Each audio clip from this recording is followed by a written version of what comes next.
Bien, la semana pasada en escatología, en esta introducción a la escatología, estuvimos conociendo, en la última parte de la clase,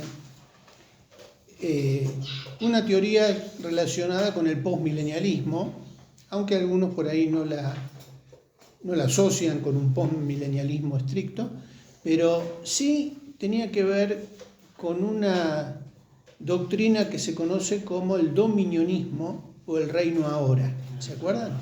Dominionismo o reino ahora. Y habíamos comenzado a ver algo acerca de la historia, de cómo surgió esta doctrina, cómo aparece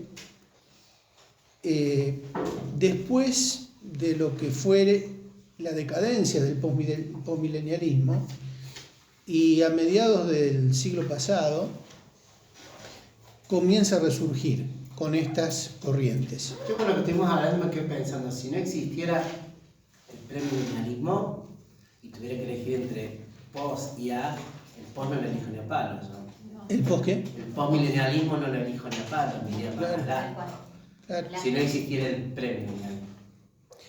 Claro, entonces estuvimos viendo cómo fue resurgiendo, cómo fue cambiando, cómo se fue adaptando.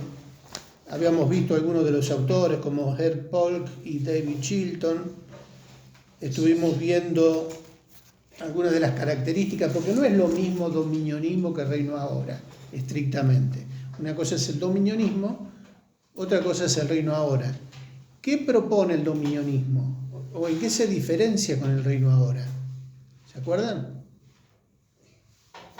Eso es como un movimiento pentecostal, no sé, algo así, y es un grupo carismático. Pero el dominionismo tiene que ver, me parece, más con el esfuerzo del ser humano, ¿no? Por dominar, por llegar a la iglesia a diferentes estratos, como en el deportivo, en el político, en el social, ¿no? Que creen que si la iglesia llega a esos estratos, se puede globalizar la salvación. Pues, sí. Bien, dentro de lo que leíamos la semana pasada tenemos, por ejemplo, la teología del dominio difiere del reino ahora, no solo en sus raíces, sino también en sus métodos. El reino ahora confía en métodos sobrenaturales. Los creyentes, como pequeños dioses, afirman su divinidad al proclamar dominio sobre las naciones. ¿Se acuerdan que hablábamos de el decretar? Bueno. La teología del dominio se basa en métodos más tradicionales. El mundo va a ser reclamado para Cristo a través de esfuerzos misioneros y activismo político. Lo que decías vos, Marco, recién. Ahora, vamos a ver el punto de argumentos escriturales. Todos tienen la hojita, ¿no? Sí. Bueno, en el título que tenemos ahí, vamos a ver algunas cuestiones interesantes con respecto a en qué se basan de la Biblia, porque ellos utilizan pasajes bíblicos para sostener estas posturas. ¿Podés comenzar, Marcos, con...? Sí.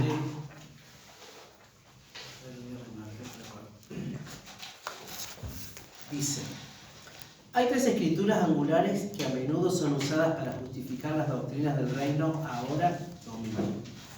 La primera y principal está en Hechos 3:21. Este verso usualmente es citado para decir: Jesús debe permanecer en el cielo hasta que todas las cosas hayan sido restauradas. Por lo tanto, continúa el argumento: Jesús no puede regresar hasta que la iglesia haya surgido triunfante sobre el mundo y haya restaurado la creación de Dios a través de un reinado de paz, rectitud y justicia. El problema con este argumento, muy ingenioso, es que el versículo no dice que los dominionistas citan. En cambio, el versículo dice: Jesús permanecerá en el cielo hasta el tiempo de la restauración de todas las cosas.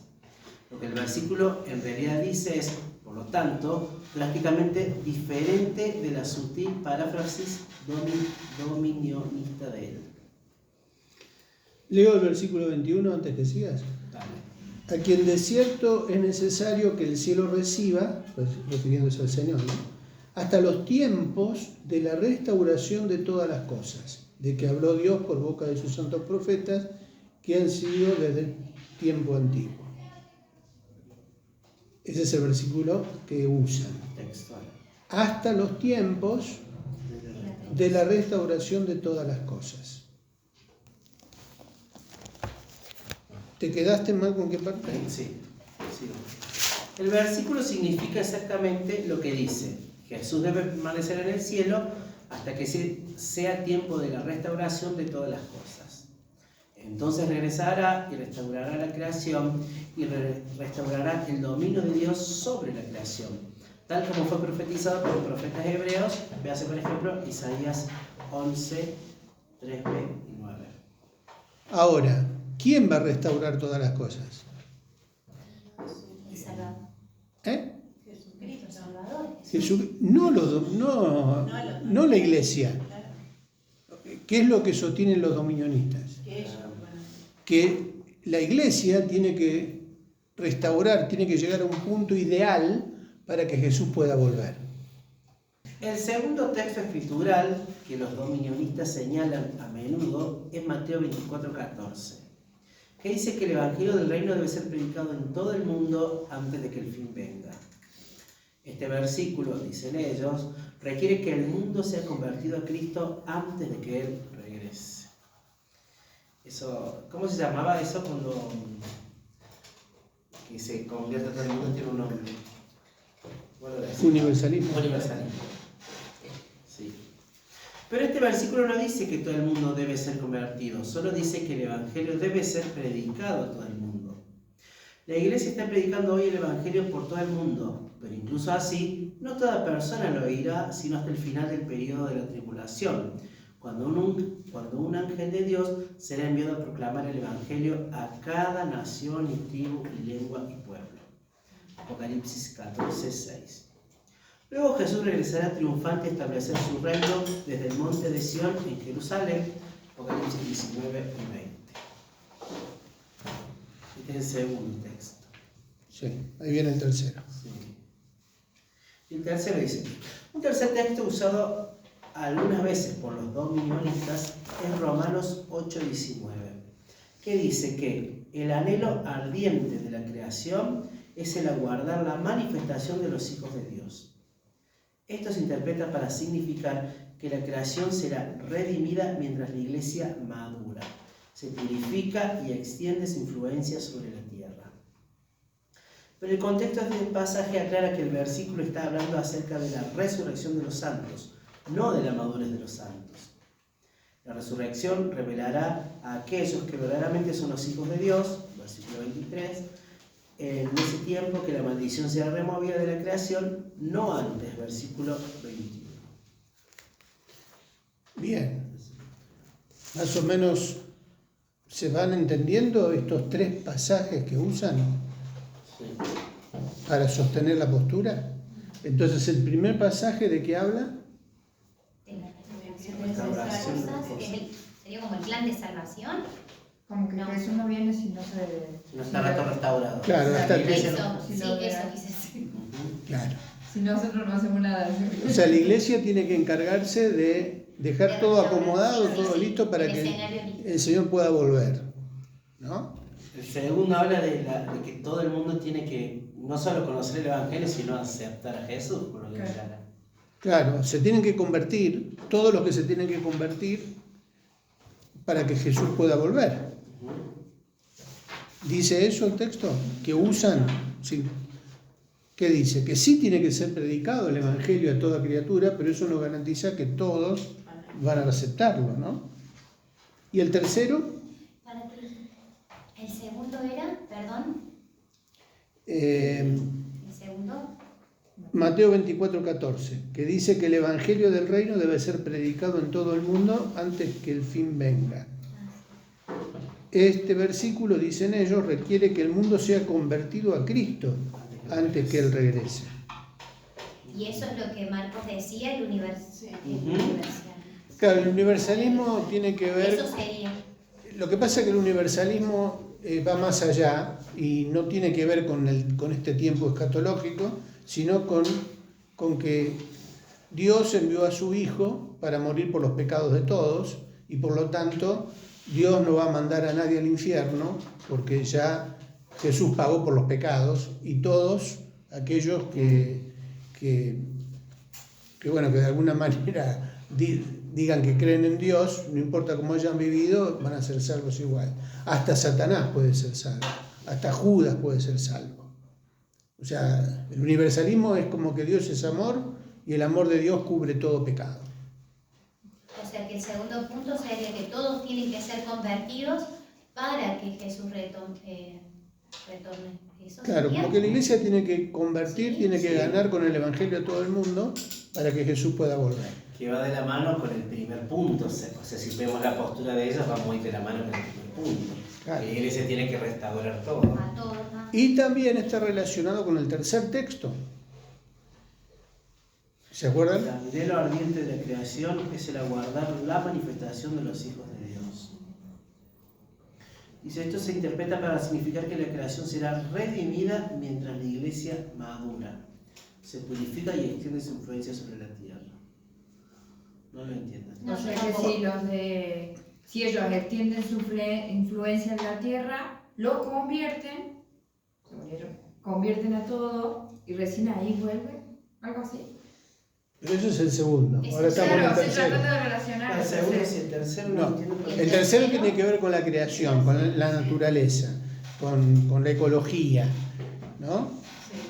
Y se refiere a que mientras la iglesia esté en la tierra, va a haber un mejoramiento, un reequilibrio, la naturaleza va a volver a acomodarse y que de esa manera, cuando se lee que la creación espera la manifestación gloriosa de los hijos de Dios, esa manifestación va a ser antes que Jesús vuelva, va a ser antes del arrebatamiento, va a ser antes de la segunda venida visible del Señor.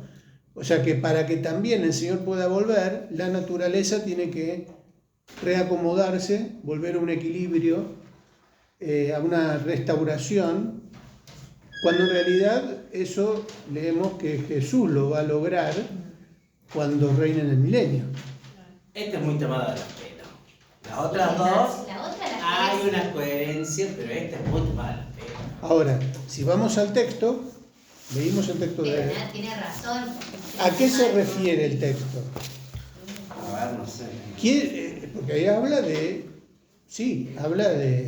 una restauración y habla de los hijos de Dios. Sí. Pero ¿cómo lo interpretan los dominionistas? Que los hijos de Dios van a lograr ese reacomodamiento de la ecología en el planeta mientras estén vivos, antes de tener cuerpos glorificados y resucitados. Claro. Lo que el texto dice es que esa restauración, Milenio. ¿cuándo va a ser? El milenio. Con la manifestación gloriosa de los Claro, hijos de Dios, con el cuerpo con glorificado. cuerpos glorificados, Ah. resucitados. Ahí entendí. ¿Se entiende? Sí. Ujú. Ahí sí tiene sentido por el contexto del pasaje de Romanos. Entonces, la restauración de todas las cosas no va a ser antes, sino después. Después. Bueno, estos son los pasajes que utilizan para justificar Cada vez esta hay más en contra del postre. Cuando Lo creías que- los griegos eran muy flasheados que aparecen. Lo que traje para ver es un pequeño video de un personaje que no es que me simpatice mucho, porque es de estos personajes que prenden el ventilador y desparraman, le pegan a todo el mundo, pero en realidad el material que él tiene sobre el tema del dominionismo y el reino ahora es serio, o sea, está fundamentado y está interesante. Más allá del personaje que es muy histriónico, muy artista, ¿no? Muy así, muy canchero, que a algunos por ahí le puede simpatizar, a otros no. No es que por eso, repito, no es que sea de mi estilo, pero en realidad tengo que reconocer que lo que él expone tiene fundamento y está bueno, está interesante. ¿Cómo se llama, Vicky? El personaje Edgar Escobar, es de un sitio muy conocido que se llama Biblia Libre. Está bueno, ¿no? Está Aparte con fundamento. Aparte, claro. Lo de Althusser está para descargar también, ese libro, que es un libro de materia de estudio. Sí, a nosotros nos dan, creo que lo hemos leído, creo que lo he leído, no sé si en filosofía o en... Sí, en sociología. Sociología. Porque justamente es una ideología de izquierda para el control de las masas. No es que se lo inventó, los 7 montes se lo inventó él. Por eso digo que está interesante como para seguirlo, pero hasta por ahí nomás, no es para... Pero también lo que planteé diciendo que es de, nosotros lo conocemos una doctrina periférica, pero en realidad es como que ya se está metiendo en lo central ahí, es como que ya no es tan periférico como para decir, bueno, no comparto, sino que ya dejó de lado completamente porque siento que se está metiendo ya en lo central. Bueno, pero es lo que tiene que ver también con un estilo de gobierno global que se va a implementar. Que justamente, bueno, si uno se acomoda a esto y lo adopta y se identifica con esto, va a decir, bueno, esta es la solución para el planeta. Todo va a ser reordenado, reacomodado. Que va de la mano, si te pones a pensar, Tiki, con lo que plantea la agenda de la ONU 2030. Claro. Va todo alineado ahí. Claro, es que todo se está acomodando para ese lado. Y por eso digo que esto que a veces uno no lo toma en cuenta y piensa que está lejos, en la distancia, y que a nosotros no nos va a tocar, ahora ya no es tan así. Si hasta tenemos candidatos cristianos que quieren presentarse para ganar espacios de poder. Y desde ahí, bueno, tener autoridad para establecer el reino. ¿Es esa la estrategia de Dios? Bueno, por eso digo que está bueno como para que nos informemos y estemos alerta porque no está lejos. Esa es la postura de G, el pastor Esther de G, ¿sí? Pero todavía no tengo claro qué. Yo creo que ni él se da cuenta claro, en qué se está metiendo. Justamente, bueno, una de las cosas que vamos a ver si podemos compartir en el cuatrimestre que viene, o vemos cuándo, tiene que ver con los sismos. Algo hablamos del relativismo, algo compartí sobre lo que es el relativismo, pero también tiene que ver con todos los sismos, ¿no? Entre ellos el secularismo. Después, si quieren como tarea, busquen la definición de secularismo. ¿Qué es algo secular? Algo secular, no tanto desde el punto de vista espiritual, sino desde el punto de vista del secularismo como forma de gobierno. ¿Qué es lo que se está sutilmente implementando en todos lados, incluyendo Argentina? Si ustedes ven el reportaje que le hicieron a Dante Gebel, cuando estuvo con Novarecio. Es terrible esa nota. Claro. Bueno, es un ejemplo del secularismo que adopta Dante Gebel, creo que sin darse cuenta en lo que se está metiendo. Porque cuando él dice cada uno es dueño de hacer con su sexo lo que quiera, cada uno, vieron como que... Sí, todo ni, fue todo ni. Pero tiene que ver con la filosofía secular y se entrelaza con otras filosofías, ¿no? En donde justamente el secularismo propone que en un gobierno no haya ningún tipo de influencia de fe ni de religión. Da libertad de culto a todos, pero ninguna religión puede influenciar sobre el gobierno. Y el que gobierna tiene que gobernar para todos, cosa que él dijo y que es cierto. Pero un cristiano no puede despegarse de su fe. Bueno, pero eso es otro tema que... Sí, no, y escapar tampoco a fundamentalismos que son fundamentalismos de la palabra, digo, claro. Porque yo siento que le escapó. Sí, sí. Bueno, pero el secularismo tiene que ver con eso. Cada uno es libre de hacer con su vida lo que quiera y en cuanto a su religión, la tiene que vivir internamente y no puede imponerla sobre otros. Que, si vamos al caso, no es imponerla, pero el gobierno secular no admite que una religión determinada reglamente o influya sobre las decisiones de Estado. Si eso es así, tendrían que eliminar el preámbulo de la Constitución.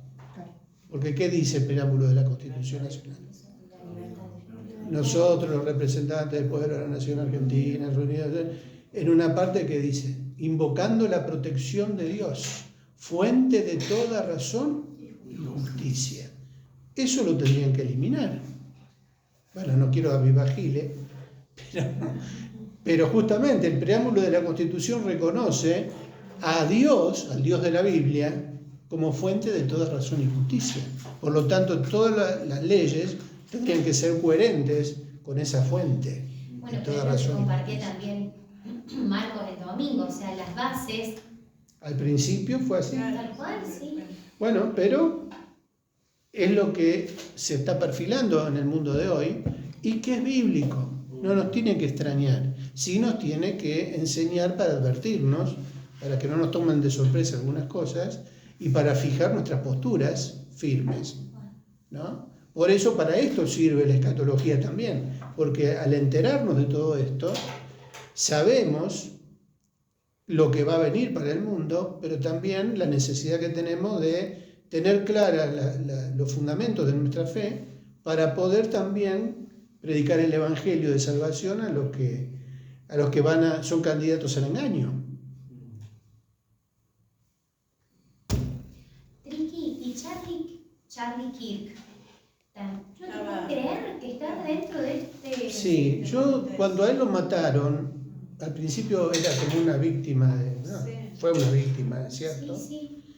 Pero él, había algo que yo había escuchado, como que estaba metido en esta línea, Pero es terrible. ¿no? O sea, se involucran en los ámbitos de poder. Esta mujer está actualmente. Igual, sí.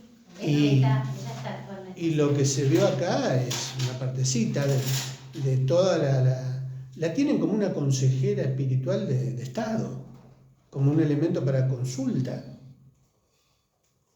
Mamita. Bueno, forma parte también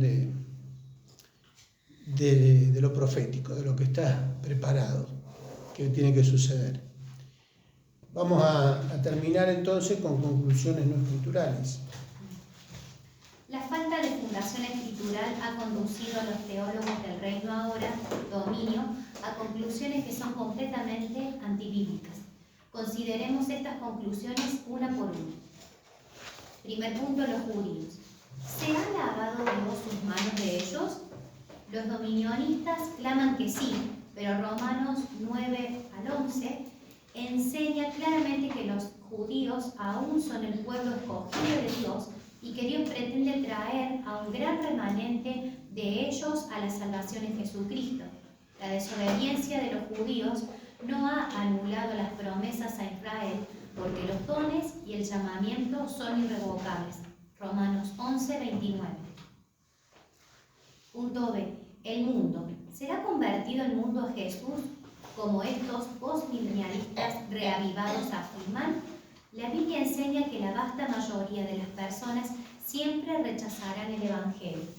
Este es uno de los puntos de la parábola de la ciega, Mateo 13. Jesús dijo: la puerta es pequeña y estrecho el camino que conduce a la vida, y pocos son los que lo encuentran. Mateo 7, 14.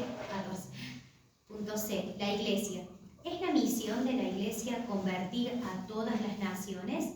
Una vez más, eso es lo que los dominionistas afirman. Pero la Biblia enseña que es responsabilidad de la Iglesia predicar el Evangelio, no convertir el mundo. Marcos 16:15. Punto D. El reino. ¿Establece la Iglesia un reino sin un rey? Este es el enfoque de los dominionistas. La Biblia dice que Jesús dará el reino a la Iglesia, Daniel 7, 13, 14, 18 y 27. La Iglesia nunca es descrita entregando el reino a Jesús. Además, la Iglesia siempre es presentada reinando con Jesús y no reinando sola. Apocalipsis 3:21. Punto E. Eminencia. La Biblia enseña que debemos estar alertas y sobrios, esperando el regreso inminente del Señor por su Iglesia. Mateo 24 y 25. Los nuevos postmilenialistas niegan que el regreso de Jesús sea inminente. De hecho, ellos dicen que Él no puede regresar hasta que la Iglesia haya reinado por al menos 1000 años. Punto F. Jesús. Los defensores del reino ahora, del postmilenialismo reavivado, no solo reemplazan a Israel con la Iglesia, también reemplazan a Jesús con la Iglesia. Paul llega muy lejos al decir que la Iglesia es la encarnación actual de Cristo. Esto es blasfemia. Solo hay un Cristo y ese es Jesús de Nazaret. El centro del plan de redención de Dios para toda su creación no es la Iglesia, es Jesús. Hebreos 1. Y cualquier doctrina que provoque que quitemos nuestros ojos del Señor es profundamente falsa. La segunda Está clarito, ¿no? Terrible. Está clarito. El punto que sigue es la segunda venida. Terminamos con eso. La segunda venida. Una de las afirmaciones más increíbles de la escatología, reino ahora, dominio, es que la segunda venida de Cristo ocurrió en el primer siglo. Los nuevos postmilenialistas son forzados a tomar esta posición con el fin de desestimar todas las profecías de Apocalipsis concernientes al regreso de Jesús. Ellos argumentan que todas estas profecías fueron cumplidas en la destrucción de Jerusalén en el 70 después de Cristo. Ellos miran a los judíos como el anticristo. El asedio de Jerusalén por las tropas romanas bajo Tito es descrito como la tribulación y la destrucción de Jerusalén es vista como la segunda venida de Jesús en ira. Esta interpretación, por supuesto, requiere que el libro de Apocalipsis haya sido escrito antes del 70 después de Cristo, pero la evidencia interna del libro con respecto al Imperio Romano y el testimonio externo de los padres de la Iglesia apuntan a una fecha de autoría alrededor del 95 después de Cristo, 25 años después de la destrucción de Jerusalén. El tipo de extensa persecución romana contra la Iglesia que está descrita en Revelación no ocurrió hasta el reinado de Domiciano, 81 al 96 después de Cristo. Las persecuciones de Nerón estuvieron limitadas al área de Roma. Uno de los padres de la Iglesia, Ireneo, 130 al 202, escribió que el libro de Revelación fue escrito por el apóstol Juan hacia el final del reinado de Domiciano.